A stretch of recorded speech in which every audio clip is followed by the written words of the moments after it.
Hello friends, cook with Banashree স্বাগতম জনালো ingredient খিনি দিয়া আছে আজি আমি বনাব ওলাইছো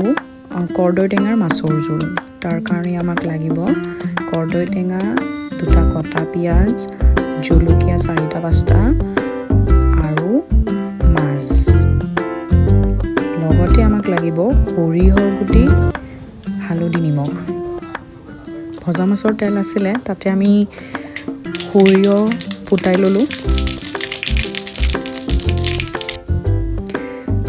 তাৰ পিছতে আমি দুটা কটা পিয়াজ আমি এড কৰিলো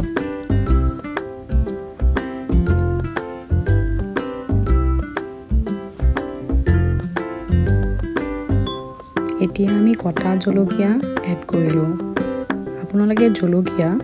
যিমান পৰিমাণে আপোনালোকে খায় সিমান পৰিমাণে ল'ব পাৰে মই মোৰ হিচাপ মতে লৈছো আৰু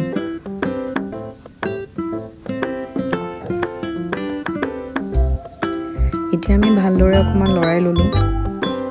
যাতে অকমান ৰং সুমুৱা হয় আৰু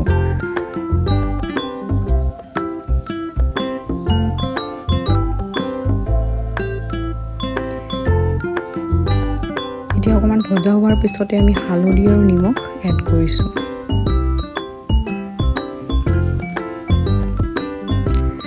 অকমান ভাজি হোৱাৰ পিছতে আমি ইয়াতে কৰ্দৈ টেঙা এড কৰিছো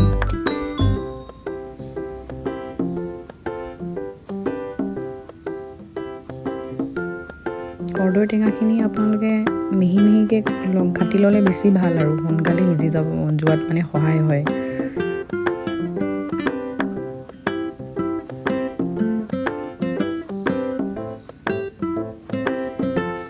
এতিয়া আমি ভালদৰে মিলাই লৈছো এতিয়া আমি 2-3 মিনিটৰ কাৰণে হাই ফ্লেমতে ঢাকনি দিছো এতিয়া 2-3 মিনিট পিছত ঢাকনিখন গুচোৱাৰ পিছত দেখিছে অকমান সিজি গৈছে সিজি যোৱাৰ পিছত আমি হেতাৰে অকমান ভাঙি ভাঙিকে দিছো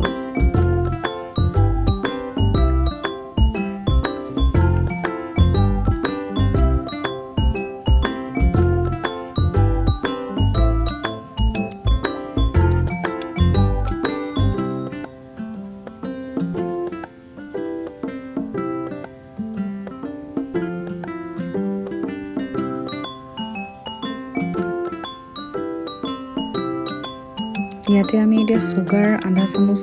এড কৰিছো কাৰণ কিছুমান কৰ্দৈ টেঙা আপোনাৰ টেঙা থাকে তো অকমান টেঙা মিঠা হলে খাবলে ভাল লাগে আৰু টেষ্টি হয় তেতিয়া তো এতিয়া আমি ভালদৰে মিলাই লৈছো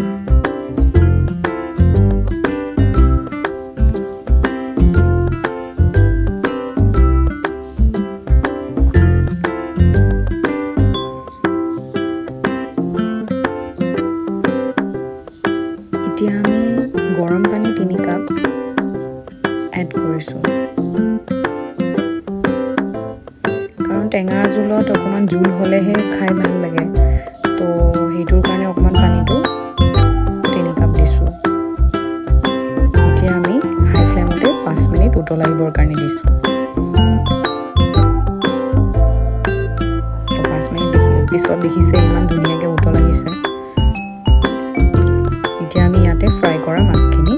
দি দিছো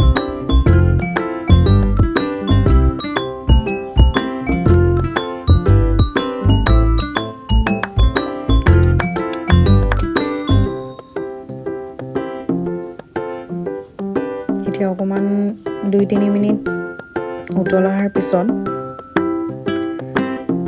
ভালদৰে যেতিয়া মাছখিনি টেঙাৰ জোলৰ লগত মিলি যায় তো তেনেকুৱাকে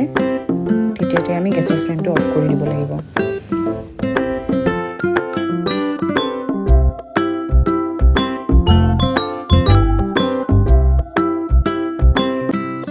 আপোনালোকে যদি মোৰ ভিডিঅ' চাই ভাল পাইছে তেনেহ'লে লাইক কৰিব কমেণ্ট কৰিব